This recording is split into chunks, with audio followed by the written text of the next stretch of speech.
Assalamualaikum warahmatullahi wabarakatuh. Alhamdulillahi rabbil alamin. Wassalatu wassalamu ala sayyidina Muhammadin wa ala alihi wa ashabihi ajma'in. Amma ba'du.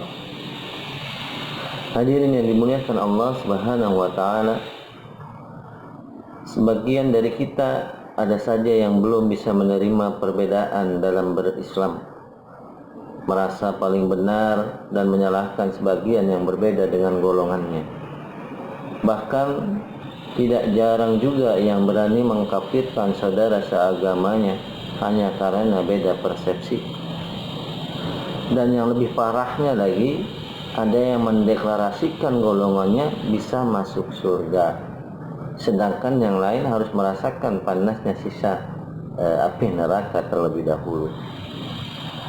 Hadirin rahimakumullah, sejatinya merasa paling benar dan paling suci itu hanya tipu daya syaitan yang sangat halus sekali, sehingga membuat sesuatu yang salah menjadi tampak benar.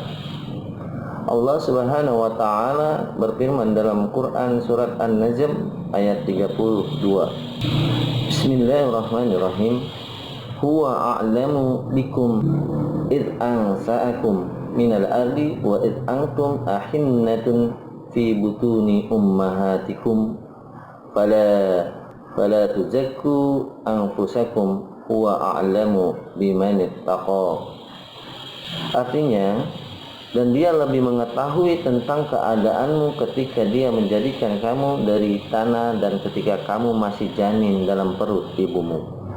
Maka janganlah kamu mengatakan dirimu suci, dialah yang paling mengetahui tentang orang yang bertakwa. Hadirin yang dimuliakan Allah Subhanahu wa taala, fenomena merasa paling benar dan paling suci adalah indikasi dari seseorang yang sombong, dan sikap ini tidak dianjurkan oleh Islam atau dalam ajaran Islam. Oleh karena itu, Islam menganjurkan umatnya untuk mengenal Tuhan dan dirinya. Karena jikalau sudah mengenal Tuhan dan dirinya, akan terhindar dari berbagai penyakit hati yang bisa merusak di dalam tubuhnya. Merasa paling benar pasti melahirkan kesombongan, sehingga ia menganggap rendah orang lain. Menganggap rendah orang lain yang tidak seperti dirinya, padahal bisa jadi orang-orang yang dihina tersebut adalah yang lebih dekat kepada Allah Subhanahu wa taala melalui lewat amal-amal lain.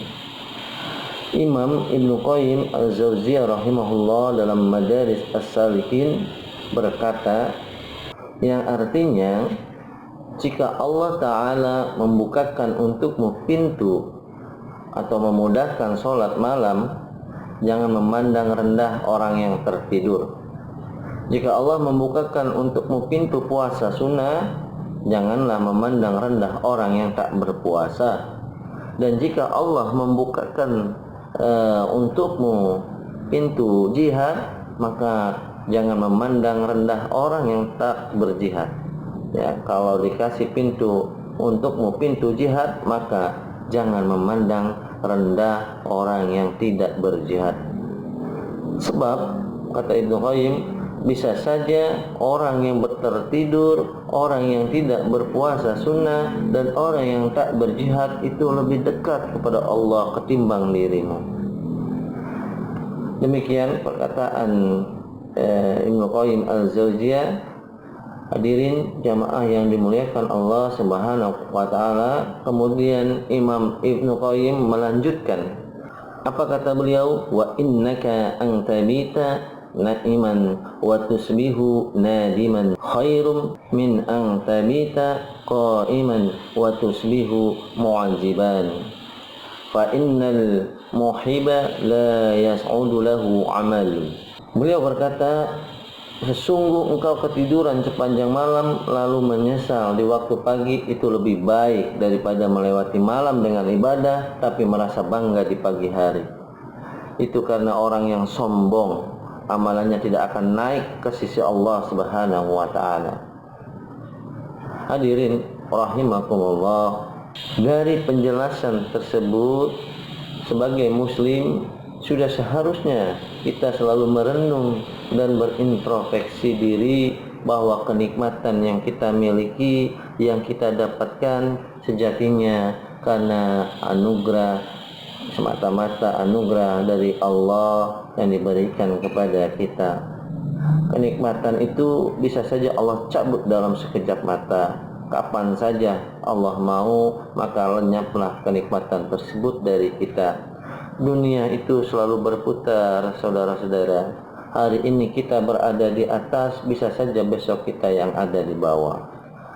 Demikian kultum singkat kali ini, semoga bermanfaat. Mohon maaf atas segala kekurangan. Wabillahi taufiq wal hidayah. Wassalamualaikum warahmatullahi wabarakatuh.